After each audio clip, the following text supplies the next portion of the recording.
Hello mommies and daddies, मैं हूं नीतू और मेरे चैनल में आपका स्वागत है। मॉमीज़ के लिए जैसे ही बेबी होता है उनके सामने बहुत सारे क्वेश्चंस होते हैं, तो आज मैं आपको ज़्यादा बेकार की बातें ना करते हुए मैं डायरेक्ट टॉपिक पे आती हूँ। आज का जो टॉपिक है वो है वरीज़, जिसको लेकर के जो न्यू पेरेंट्स के लिए वरीज़ होते हैं, चिंताएं होती हैं, जिसको कि आपको हमेशा माइंड में रखना है कि क्यों होता है, कैसे होता है, उसके क्या रीज़न है, मैं वो बताऊंगी। जिसको देख के पेरेंट्स तुरंत घबरा जाते हैं कि ये क्या हो गया। तो मैं आपको बताऊंगी कि किस कंडीशन में आपको परेशान होना है, किस कंडीशन में नहीं होना है, कब आपको अपने डॉक्टर से बात करनी है और कब ये नॉर्मल है। तो चलिए स्टार्ट करते हैं। फर्स्ट होता है जो कि न्यू बॉर्न बेबीज़ में ज़्यादा होते हैं, वो है मोशन यानी पॉटीज़। इरेगुलर जो पॉटीज़ होते हैं, मतलब बच्चा पॉटी कर रहा है, बार बार पॉटी कर रहा है, एक दिन में वो 3 बार कर रहा है, 4 बार कर रहा है, तो पेरेंट्स परेशान हो जाते हैं। बहुत सारी मदर्स का क्वेश्चन आता है कि बार बार मेरा बच्चा पॉटी कर रहा है, वो तुरंत डॉक्टर के पास जाती हैं कि बच्चा दिन में 10 से 12 बार पॉटी कर रहा है। तो ये नॉर्मल चीज़ है। इरेगुलर पॉटीज मतलब जो बच्चे होते हैं वो दिन में अगर 7 बार भी पॉटी करे, 10 बार भी करे तो नॉर्मल है। क्योंकि जो छोटा बच्चा जन्म लेता है तो उसका वो जो दूध पीता है वो उसके लिए एक न्यू इन्वायरमेंट में आता है, नया चीज़ होता है, तो वो नॉर्मल चीज़ है। बच्चा पॉटी जो न्यू बॉर्न बेबी होते हैं वो करते ही हैं, तो इसमें कोई परेशानी वाली बात नहीं है। हाँ, अगर पॉटी के साथ वो वॉमिटिंग कर रहा है तब आपको अपने डॉक्टर से बात करना है। सेकेंड थिंग है जो फ्लेकी स्किन होते हैं, white skin, new white flaky skin means कि जो वाइट लेयर का स्किन होता है बच्चों के हैंड पे। आप देखोगे कि जब बच्चा जन्म लेता है तो उसकी स्किन जो वाइट वाइट होते हैं ना, फ्लेकी स्किन मतलब निकलता जाता है, तो वो सारे बच्चों में कॉमन है। वो उसमें परेशान नहीं होना है क्योंकि वो पेट के अंदर जो रहता है एमनियोटिक फ्लूइड में, पानी के अंदर, तो उसके कारण वो स्किन होते हैं जो धीरे धीरे अपने आप निकल जाते हैं, तो इसमें भी कोई परेशानी वाली बात नहीं है।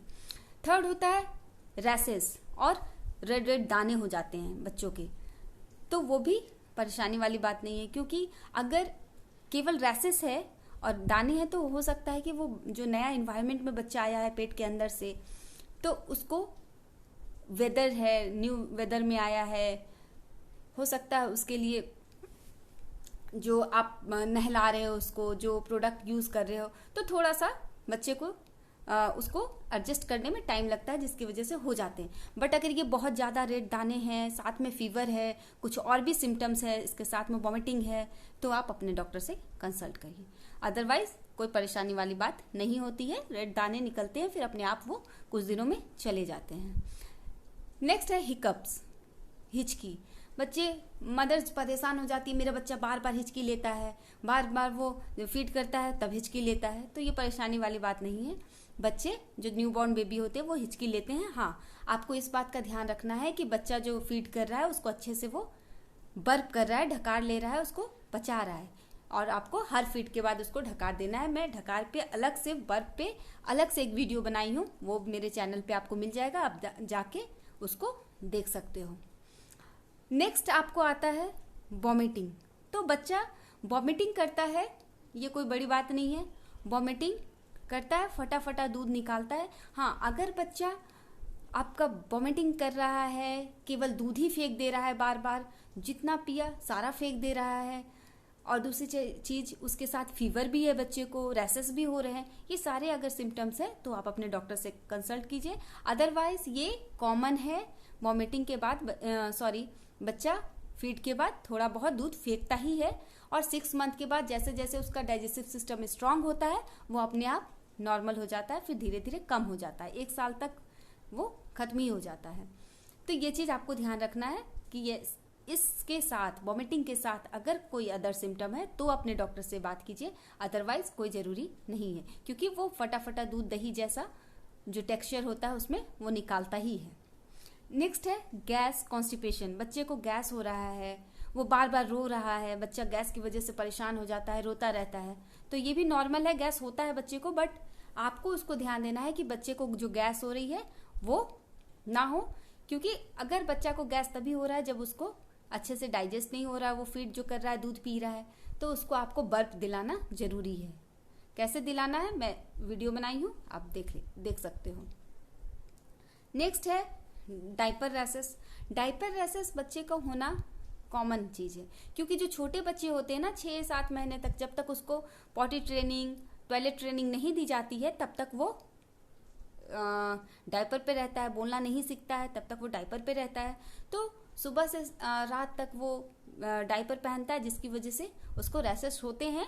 बट उसको आपको ध्यान देना है, थोड़ा खुला हवा में भी बच्चे को रखना है, और जो रैसेस होते हैं उसको प्रॉपर डायपर को चेंज करते रहना है, जिससे कि उसको ज्यादा गीला ना रहे और रैसेस ना हो। नेक्स्ट है हेड का चपटा होना। यहाँ जो होता है, यहाँ पर आप देखोगे बच्चे का थोड़ा चपटा रहता है और वो फ्लक्चुएट करता है, अप डाउन होता है, तो वो भी नॉर्मल चीज है, सारे बच्चों को वो होती है।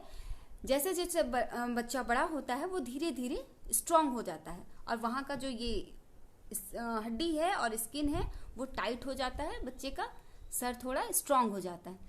तो ये भी कॉमन है, ये फ्लक्चुएट होता है। आपको रेगुलर यहाँ प्रॉपर बच्चे को ऑयलिंग करना है, जिससे कि वो सॉफ्ट रहता है स्किन, वो अच्छे से प्रॉपर स्ट्रांग हो और उसको मसल्स को मजबूती मिले।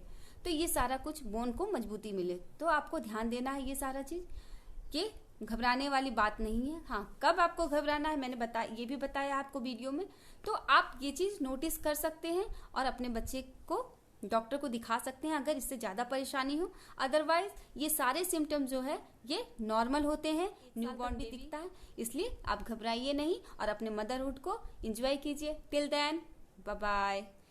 एंड हाँ, सब्सक्राइब करना ना भूले, शेयर करना ना भूले, लाइक करना ना भूले, और जो सब्सक्राइब के बगल में बेल आइकन का बटन है उसको दबाइए, ताकि आने वाले वीडियो